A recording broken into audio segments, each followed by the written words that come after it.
Okay, so what is your name? My name is Matt Partridge, Where are you from? Hampshire. And are you a student? Yes. Where and at what level do you currently study? So I'm at Oxford University and I'm going into my third year. What is your current degree? Medicine. Do you enjoy your degree? 100%. Yeah.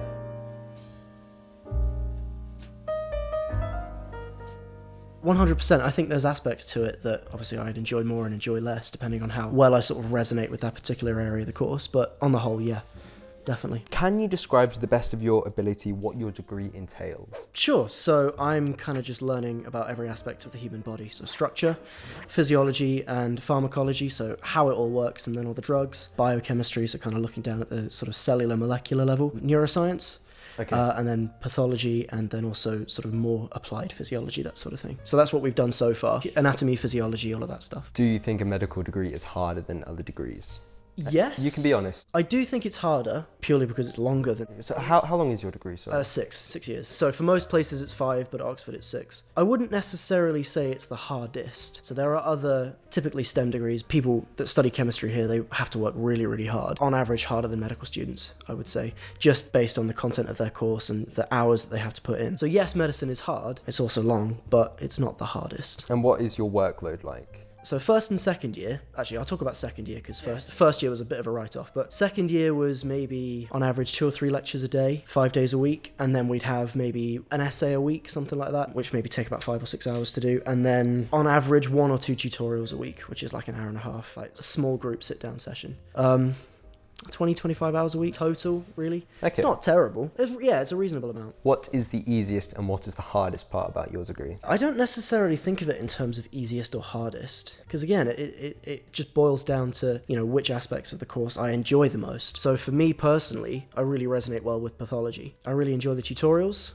Again, it depends on who you're sat down with and who's teaching you. I think lectures could be a bit of a drag sometimes, especially something that's unique to medical students, or not unique, but we get a lot of them are early starts, proper 9 a.m. starts. You've got to be in the lecture theatre, which for us is like a 20-minute, half an hour walk away. And if that's every day, that's a bit of a drag. So that can be kind of tough. Again, it's not the hardest. It's a thing that you have to get used to. Yeah. Aside from that, it's just where people enjoy the course the most. You can't really pinpoint an easiest or a hardest thing, I'd say. Yeah, for sure. So what traits do you think the best medical students have? You have to have a drive, right? Like you have to. Oh yeah, of course. You have to have a drive to sit down, put the hours in. Sometimes that can go a little bit too far because, and Oxford especially, I don't know about other universities, but you get here having maybe not necessarily needed to try very hard during your GCSEs, during your A-levels. Maybe you didn't need that much help, and then you kind of get here and go, oh my god, there's so much work to do. And you're by yourself.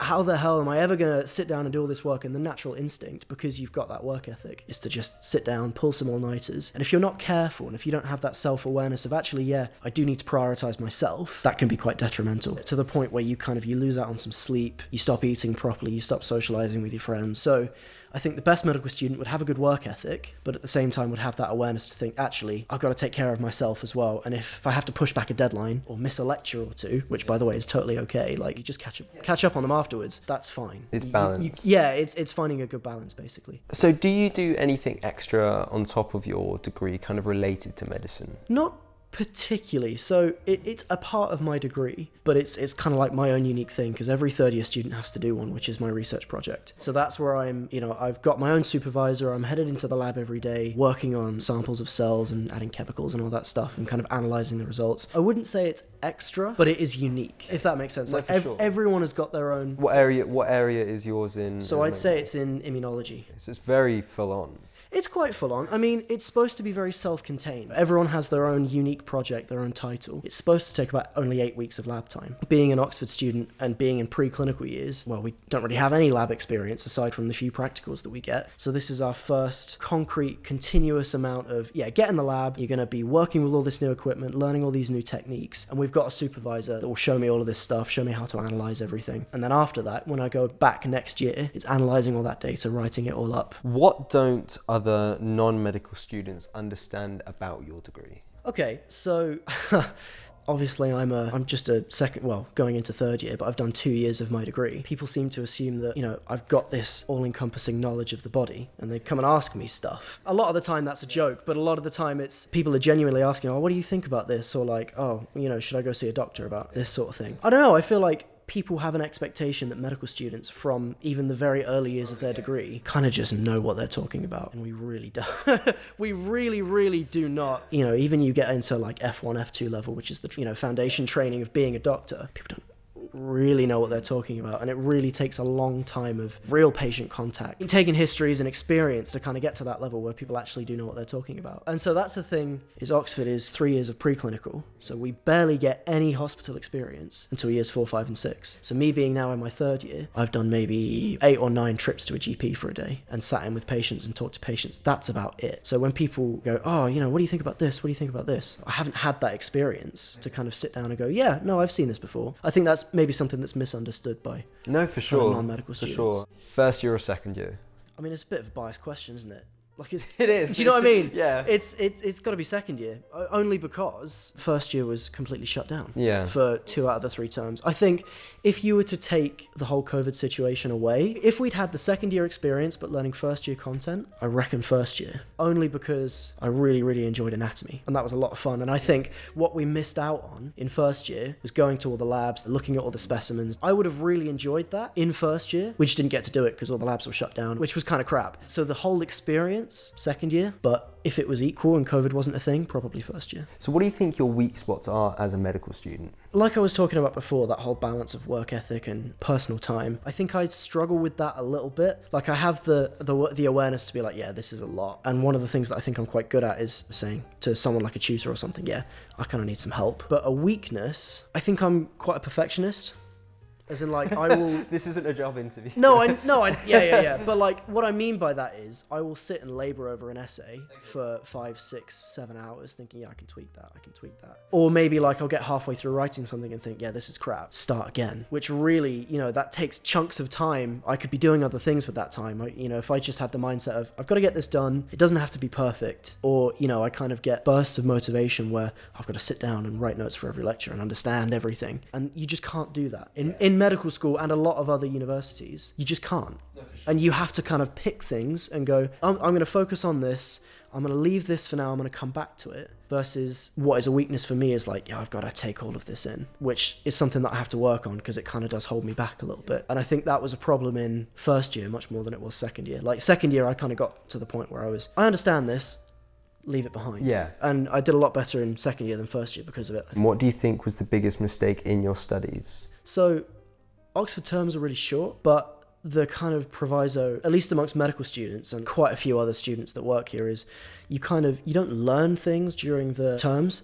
You take it in and then you go in during the holidays, we call them vacations. Then is when you actually learn stuff. Again, it's not really a mistake because I learned from it and it helped me do a lot better. But my Christmas vacation this year, I didn't quite take that on board. And I was like, yeah, you know what? I'll just spend a few hours here and there just picking stuff in, having a look at it. And then came back and did my January mock exams, did absolutely crap. And thought, you know what? If I want to do this, if I want to do well in my proper exams, next vacation, next holiday, I've got to sit down and just work through. Get on with it. Yeah, get on with it. So that was it wasn't a shock because I kind of knew that I wasn't going to do very well. But it was kind of a wake-up call, like, yeah, if you're going to do well, you have to sit down and put the effort in, which is, it's kind of annoying and it's something that you kind of just have to sign up for. If you're going to come here, the terms are really short and intense, and then you go on holiday and you can't really let it slip. You have to kind of keep going with it, which is something that I learned Christmas of last year. So I've recently had another interview with another medical student from Bristol University. Yeah.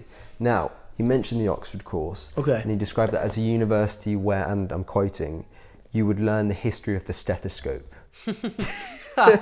Do you think that's like an accurate So kind we of have fully idea had an entire lecture on the history of cancer. We've fully sat down. Here's my timeline. Going back to, God, I don't know, some medieval time and gone like, yeah, this is when we first started thinking about where cancer comes from. And throughout medieval history, we've kind of gone, yeah, we discovered cells and then we discovered bacteria. We fully sat down for an hour-long lecture and gone, yeah, this is the timeline up to where we are now. I think it's useful to an extent, but I wouldn't say that I remember it. Like, it's interesting, but it's not... But past then, it's not very applicable. Yeah. I think, again, going into third year, there's much more of the, okay, where did all these discoveries come from? Maybe it's not so much history as it is experimental evidence, which I think is important. You've got to know the discoveries that led to why we do things a particular way. But just straight up history, it's not necessary. So what is your favourite component of your degree? Maybe what area of study are you most interested in? It's a toss-up between pathology and neuroscience. So I think I'm better at pathology. I don't really know why. Like, it's just a thing that it's like I was saying, I kind of just resonate with it. But neuroscience is cool. I don't know. Cool. There's something about it. And when I say systems neuroscience, so there's systems, which is like the macro level, looking at areas of the brain and like tracts of the spinal cord and all that sort of thing. I enjoy that more than I do the cellular, which is zooming in on the neurons and, you know, how do they all work and synapses and all that sort of thing. So yeah, systems neuroscience, I guess, is quite interesting. I don't enjoy the physiology so much. Okay. So first year was, you know, how does the heart work? How do the lungs work? How do the kidneys work? That was all right. This second year is putting it all together, like, let's take a whole body and how does it work during exercise? How do things change when you drink a ton of water or when you're in the middle of the Sahara and you're overheating or whatever? Yeah, it's not in depth, whereas you get into pathology and neuroscience and there's crazy amounts of detail, which I quite enjoy. I'm doing applied physiology simply because one of the options was, how does spaceflight affect your body? And I thought, yeah, that's kind of cool. Or like deep sea diving. Like, that's interesting, but not necessarily relevant. As relevant as pathology or, I guess, neuroscience. With medicine, and especially your course, how much memorizing actually is there? Quite a bit. Quite a bit. Yeah, it's quite a bit. So we get a fat list of drugs you have to memorize. Okay. You know, what do they do? Where are their actions? How do they work? Chemical structures if you want to be fancy and, you know, really delve deep into it. Obviously, neuroscience is quite complicated. There's all the, you know, different types of neurons, different tracts. Pathology, you got all the viruses, all the bacteria. One of the big things was you get a random disease. How do you test for in the lab which bacteria this is? And there's a whole tree diagram of like which tests you do, and it's a lot of memorization. Yeah. Physiology, not so much. Okay, it's really? like I was saying, it's integrated, isn't it? So first year was the how does this work, and that was memorization. But then this applied stuff is let's put it all together, and then it's kind of common sense making not leaps of logic, but kind of logical steps. So yeah, physiology not so much. Some stuff you just have to know. You have to sit down. You've got a list of drugs. You've got a list of diseases that you have to. So I know a few medical students and they said you'd have to learn the names of the drugs, but not just the names, it's the spellings and everything you have to get. I mean, they're not that funny about it. Like, if you misspell a drug name, no one's going to care. But you have to know what it is, what it does, why it does what it does, and the sort of wider side effects. Anything that's clinically relevant, as long as you don't mix the drugs up, you know what I mean? Which actually, some drugs have very similar names, so if you do misspell it, it might be a bit of an issue.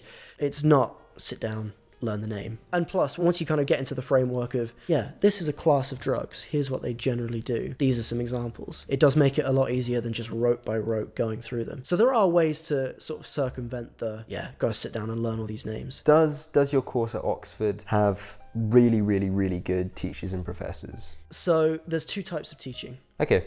There's central university teaching, which is where we get all our lectures from, all our practicals from, and there is a building about 20 minutes away from here called the MSTC, Medical Sciences Teaching Centre. That's where we'll go for all of that. That's central, that's lectures, that's the predefined syllabus. Then there's college-associated tutorials, which happen here, and every college has their own tutors. So I'd say that it obviously varies. It varies by subject, it varies by the experience of the tutor. We've got an absolutely amazing physiology tutor here in Pembroke. So we're in Pembroke at the moment. This is my college, one of 40 odd colleges, something like that. And he's amazing. So at the end of our 2 years, he did first year physiology with us, second year physiology with us. It got to the point where we were going to dinner with him. We took him out for drinks at the end of they're just the best. Exactly. It really got to that point where this is a really cool guy. And we only really got there with him because he did our course for 2 years, whereas the others, they were only there for one. So they were nice, but we never quite got to that same level of, you're a really cool guy. It helped as well that he was really kind of chatty and he was really nice. But that's tutorials. That's small group teaching, isn't it? So you get kind of a more personal relationship than a lecture theatre where you're sat at the back of 150 kids. They're all pretty good. It obviously varies. Lecturer, subject, everything like that. But on the whole, absolutely, really good. What percentage of your degree would you say is theory and what percentage would you say is practical? I mean, that's really easy. It's half and half. So it's 50-50. So my degree is 6 years.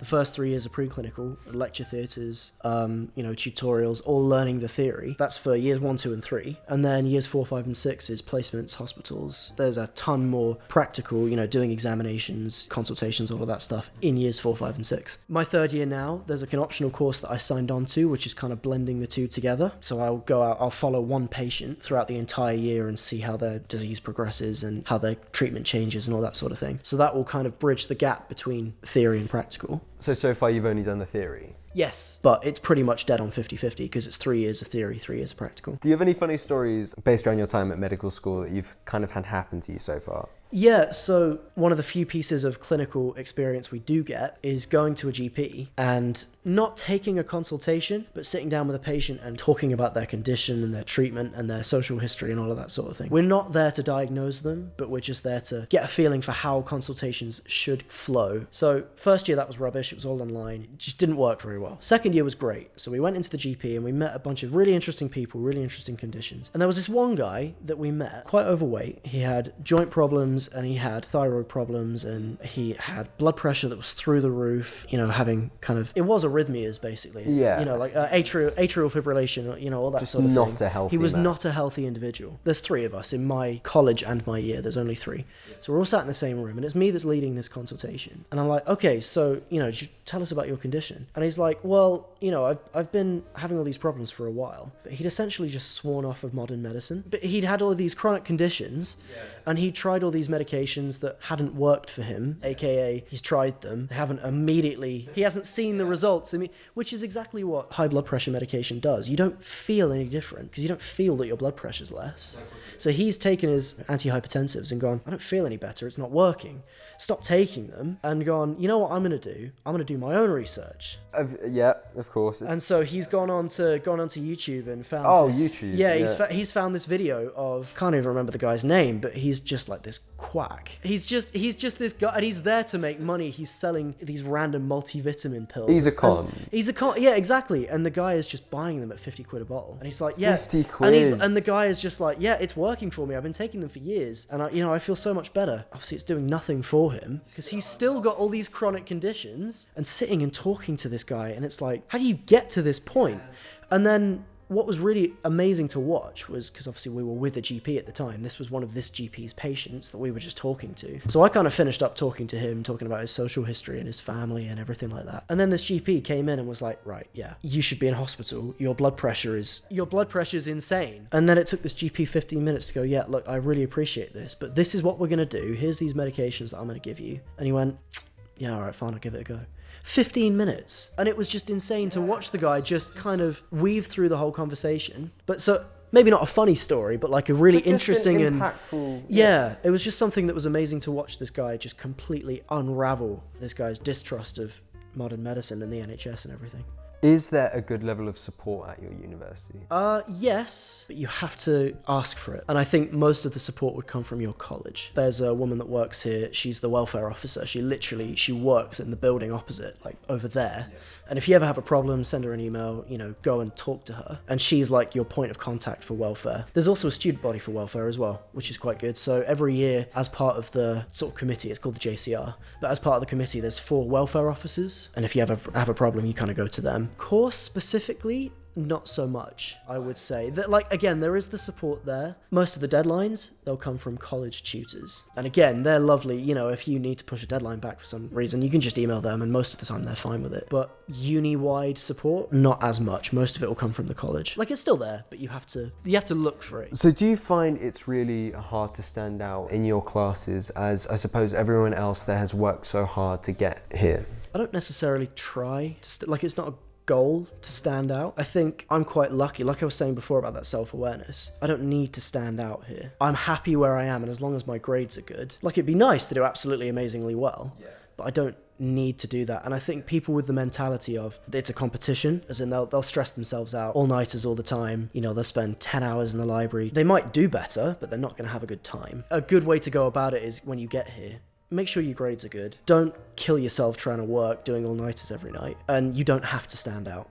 As long as you're comfortable and, you're getting good grades, That's totally fine. And enjoy the experience. Exactly. Yeah, no, exactly. Like I've had friends from, well, this course and other courses that just kill themselves with the workload. Yeah. And they end up dropping out because they can't, it's not dropping out, there's a term called rusticating, which means you come out for a year and then jump back in where you left off after a year. And people end up doing that because maybe they've got some other extenuating circumstances, home stuff or whatever. But workload is quite a big factor in, oh my God, I can't cope with this. I need to take a year out. So to summarize this section, what is one piece of advice you would have for maybe any current medical students? I think I would kind of go along the similar vein of don't drive yourself into the ground writing essays for hours. Like, yes, you're here to study, but you're also here to have a good time. And if that means, okay, maybe not pushing back a deadline, but missing a lecture and watching it later because maybe you want to have some drinks with some friends, go out for a night. You don't want to be sat in your room studying on your own. Pick the social over the work. Not every time, but, make it a little bit of a priority. And along the same vein, if you can, and this doesn't fit for everyone, but if you can find a group of people that you can study well with, find that group of people and make it as fun as you possibly can. If you're all sat around a table quizzing each other, that's so much more fun than sat in your room doing flashcards. I totally agree. Yeah, prepping for exams. Another medical student on this course, we would stay up until midnight, 1 a.m, just quizzing each other. And we got through the entire syllabus in like a week, just by, asking each other questions, having a laugh. And like, it was actually enjoyable at the same time as, we're genuinely getting stuff done. So I guess in a broad sense, don't take the work too seriously. Try and have a bit of a good time as well.